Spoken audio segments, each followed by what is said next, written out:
Okay, അപ്പോൾ നമ്മൾ differential ഇക്വേഷൻസിൻ്റെ part 4 നമുക്കിന്ന് ചെയ്യാം. ഇതാ ഈ പറഞ്ഞ ക്വസ്റ്റിന് മറ്റേ ജനറൽ ഇക്വേഷൻ തന്നെ e⁻x × tan y dx. Okay, ഇവിടെ tan y ഉണ്ട്. അപ്പോൾ നമുക്ക് ഇത് tan y-നോട് ആവശ്യമില്ല, കാരണം ഇവിടെ എക്സിൻ്റെ ടേംസ് മാത്രം മതി. ഈ tan y-നോട് ആവശ്യമില്ല. 1 - e⁻x sec²y/dy. അപ്പോൾ ഇവിടെ e⁻x-ൻ്റെ ടേം ഉണ്ട്, അതുകൂടെ ആവശ്യമില്ല. = 0 നമുക്ക് ചെയ്യാം. അപ്പോൾ ഇതിനെ എന്താണ്, എക്സിൻ്റെ ടേംസിലൊരു സൈഡിൽ വൈൻ്റെ ടേംസിൽ വേറൊരു സൈഡിൽ എന്നിട്ട് നമുക്ക് നേരെ അങ്ങോട്ട് ഇൻ്റഗ്രേറ്റ് ചെയ്യാം. അപ്പോൾ e⁻x tan y dx + 1 - e⁻x sec²y/dy = 0. ഇനി എന്താ ചെയ്യുക, സെപ്പറേറ്റിംഗ് ദ വേരിയബിൾസ്. അപ്പോൾ ഇതിനെ അപ്പുറത്തേക്ക് പറഞ്ഞു വെച്ചാൽ അപ്പോൾ എന്താ മൈനസ് ഓഫ് ഇതിന് ഇപ്പുറത്തേക്ക് പറഞ്ഞു ഇപ്പോൾ -1 - e⁻x sec²y/dy.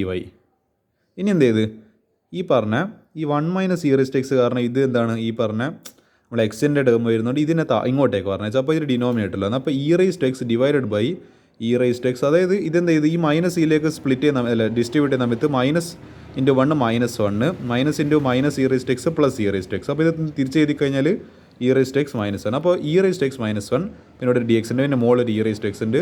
ഈ tan y എന്ത് ചെയ്താൽ ഇവിടെയുള്ള tan y നേരെ താഴെ ഡിനോമിനേറ്ററിലേക്ക് പറഞ്ഞയച്ച്. അപ്പോൾ sec² y divided by tan y × dy. അപ്പോൾ നമുക്കിനി എന്ത് ചെയ്യാം, ഇനി എക്സിൻ്റെ ടേംസിൽ ഒരു സൈഡിൽ വൈൻ്റെ ടേംസിൽ ഒരു സൈഡിൽ എന്താണ് ഇൻറ്റഗ്രേറ്റിംഗ് ഓൺ ബോത്ത് സൈഡ്സ്. അപ്പോൾ ഇനി എന്താ ഇവിടെ ചെയ്യുക, ഇവിടെ ആക്ച്വലി ഈ ഡിനോമിനേറ്ററിൻ്റെ ഡെറിവേറ്റീവാണ് മുകളിൽ കിടക്കുന്നത്. അതെങ്ങനെയാണ് നമുക്ക് ചെയ്ത് നോക്കാം. ഇതിന് ഈ ഡിനോമിനേറ്ററിന് ഒരു ടി നാറ്റം പോലെ ഒരു സബ്സ്റ്റിറ്റ്യൂഷൻ കൊടുക്കുക. അപ്പോൾ e⁻x -1 = t. അപ്പോൾ e⁻x-ൻ്റെ ഡെറിവേറ്റീവ് എത്രയാണ്, e⁻x -1ൻ്റെ ഡെറിവേറ്റീവ് 0.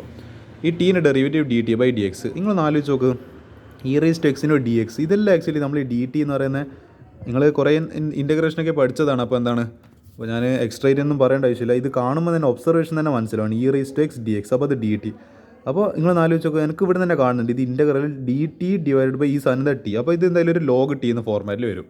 ഇതെന്താ ചെയ്യാൻ പറ്റുമോ, ഇതെന്തായാലും നമുക്ക് മനസ്സിലായി log t വരാൻ മതി. ഇതെന്താ ചെയ്യാൻ പറ്റുക, അവിടെ ഇപ്പോൾ എന്തായാലും ഇവിടെ ഇവരെന്താ ചെയ്യുന്നത് വെച്ചാൽ ഇവിടെ tan y, അതായത് ഈ ടാനിൻ്റെ ഡെറിവേറ്റീവാണ് മുകളിൽ കിടക്കുന്നത്. അപ്പോൾ tan y ടി എന്ന് പറയുന്നത് ടി എന്ന് പറയുക ടി വേണ്ട ഒരു v എന്ന് പറയുന്നത് ഒരു സബ്സ്റ്റിറ്റ്യൂഷൻ കൊടുക്കുക. അപ്പോൾ tan y-ൻ്റെ ഡെറിവേറ്റീവ് എന്ന് പറയുന്നത് sec²y = v-ൻ്റെ ഡെറിവേറ്റീവ് dv/dy. നിങ്ങൾ ആലോചിച്ച് നോക്ക്, sec²y × dy ആണല്ലോ, അതായത് sec²y × dy, അതാണ് ഈ dv എന്ന് പറയുന്നത്. അപ്പോൾ ഡിവൈഡഡ് ബൈ എന്ത്, അപ്പോൾ ഇത് ഇൻ്റഗ്രൽ ഒരു dv/by ഇത് നമ്മളെടുത്തത് v.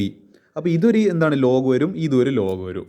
നിങ്ങൾക്ക് സംഭവം കാണുമ്പോൾ മനസ്സിലായില്ലേ, ഇതെല്ലാം ഇപ്പം ഇങ്ങനെ എഴുതേണ്ട ആവശ്യമൊന്നുമില്ല, കാരണം നമുക്ക് കാണുമ്പോൾ തന്നെ ഇത് dt/t എന്നും ഇത് = ഇൻ്റഗ്രൽ എന്താണ് dv/v എന്നെല്ലാം മനസ്സിലായിട്ടുണ്ട്. പിന്നെ എന്താണ് വെറുതെ എന്ന് പറയും, നിങ്ങളിപ്പോഴും കൊച്ചുമക്കളാണെന്ന് കാണിക്കേണ്ടിയിട്ട് വേണ്ട ഈ സ്റ്റെപ്പ് ഇങ്ങനെ എഴുതിയിട്ടുണ്ട്. അതിൻ്റെ ആവശ്യമില്ലാന്ന് എനിക്ക് തോന്നുന്നത്, കാരണം ഇതിപ്പോൾ ഏകദേശം നിങ്ങൾ പഠിച്ചിട്ടുണ്ടാവും. കുറേ ഒബ്സർവേഷൻ തന്നെ പല കാര്യങ്ങളും നമുക്ക് മാത്തമാറ്റിക്സിൽ മനസ്സിലാവണം. ഞാനിപ്പോൾ വെറുതെ നോക്കുന്ന തന്നെ ഇതിപ്പോൾ dt/t ഇത് dy അല്ല dv/v അങ്ങനെ ഒറ്റ കാണാൻ വേണ്ടി പറ്റണം. അതാണ് മാത്തമാറ്റിക്സിൻ്റെ ഒരു ബ്യൂട്ടി എന്ന് പറയുന്നത്. ഇതിപ്പോൾ ഇൻ്റഗ്രൽ dt/t log t വരും, ഇവിടെ ഇൻ്റഗ്രൽ dv/by log v വരും. നോക്കാം, അപ്പോൾ ഇത് log t = എന്ത്, ഇത് log v. പിന്നെ എന്തുണ്ട്, ആ പ്ലസ് സി എന്ന് എഴുതുന്നതിന് പകരം -c എഴുതുക. -c എന്തുകൊണ്ടാണ് ഒരു -c എഴുതിയോളൂ, അത് സാരമില്ല, മൈനസ് ആയാലും പ്ലസ് ആണെങ്കിലും കുഴപ്പമില്ല. അപ്പോൾ എന്ത് ചെയ്യുക, ഈ പറഞ്ഞ നമുക്കൊരു കാര്യം ചെയ്യാം, ഈ -log c ഇപ്പുറത്തേക്ക് എടുക്കുക.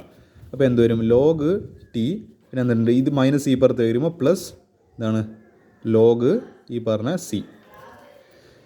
അപ്പോൾ നമ്മൾ ഇപ്പോൾ ലോഗിൻ്റെ പ്രോപ്പർട്ടി ഉപയോഗിക്കാമല്ലോ. ഇതിപ്പോൾ log a + log b നമ്മൾ എന്താ പഠിച്ചത്, log of ab product rule വീണ്ടും.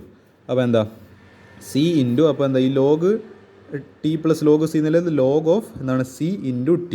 ആ ടി നമുക്ക് ബാക്ക് സബ്സ്റ്റിറ്റ്യൂഷൻ കൊടുക്കല്ലോ. ടീന് എന്താ ബാക്ക് സബ്സ്റ്റിറ്റ്യൂഷൻ കൊടുക്കേണ്ടത്, ടി ആക്ച്വലി നമ്മൾ = e⁻x -1 എന്ന് പറഞ്ഞിട്ട് എടുത്താൽ അപ്പോൾ എന്താ c × ടീന് പകരം e⁻x -1 log c × e⁻x -1. പിന്നെ നമ്മൾ എന്താണ് ഈ പറഞ്ഞ log v-നെ നമ്മൾ എന്താ സബ്സ്റ്റിറ്റ്യൂഷൻ കൊടുത്തത് tan y. അപ്പോൾ tan y വീണ്ടും ബാക്ക് സബ്സ്റ്റിറ്റ്യൂഷൻ ചെയ്യുക, അപ്പോൾ log of tan y. അപ്പോൾ ഇനി എന്താ ഈ log രണ്ടിലും കോമൺ ആയിട്ടുണ്ട്, ടക്ക് രണ്ടും ക്യാൻസൽ. അപ്പോൾ c × e⁻x -1 = tan y. This will be the final general equation. അപ്പോൾ ഇത്ര എളുപ്പത്തിൽ നമ്മൾ കഴിഞ്ഞ ക്വസ്റ്റിന് ഏകദേശം ഇതേപോലെ തന്നെ ഇത് രണ്ട് സൈഡിൽ ലോഗ് കട്ടായി പോയി, ലാസ്റ്റ് നമുക്ക് ഫൈനൽ ഇങ്ങനെ ആൻസർ കിട്ടി. അപ്പോൾ നമുക്ക് വേണ്ടിക്കത് തിരിച്ചിട്ട് tan y = c × അല്ലെങ്കിൽ ഒന്നും കൂടി ഉള്ളിലേക്ക് ഡിസ്ട്രിബ്യൂട്ട് ചെയ്ത് കഴിഞ്ഞാൽ c e⁻x - c. ഇതാണ് ഇതിൻ്റെ ഫൈനൽ ആൻസർ എന്ന് പറയുന്നത്. അപ്പോൾ ഇത്ര എളുപ്പത്തിൽ ക്വസ്റ്റ്യൻ ചെയ്യാൻ വേണ്ടി പറ്റും. അപ്പോൾ എന്ത് ചെയ്യുക, ഈ ക്വസ്റ്റ്യൻ നിങ്ങൾ പ്രാക്ടീസ് ചെയ്യുക എന്നുള്ളതാണ്.